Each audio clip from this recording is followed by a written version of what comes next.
So what you're seeing on the screen right now is our pipeline for when we're generating content for clients using retrieval augmented generation.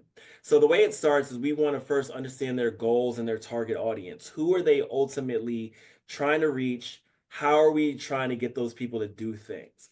Then we need to identify the content format. So what are they creating? Is it blog posts? Are we doing images for social media? Are we doing imagery for blog posts? Because that's going to ultimately inform everything else that we do downstream because we generate on a content model level. And I'll talk about that in a second as well.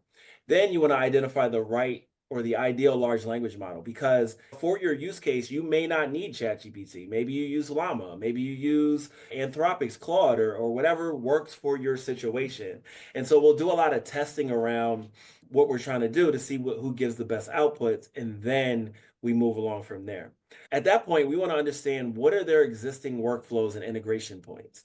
So if they're using WordPress, then we want to integrate directly with WordPress. We don't want to make them use another tool in order to publish the content.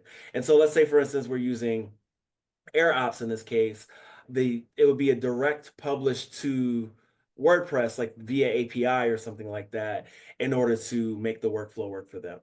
Then we want to identify the right content assets to teach the model. So when we talk about indexing everything, we want to make sure that we have a series of blog posts, white papers, spreadsheets in some cases, because we want to be able to pull the data, or if it's building out a knowledge graph for them, all of that would be identified, and then we index it in the RAG pipeline.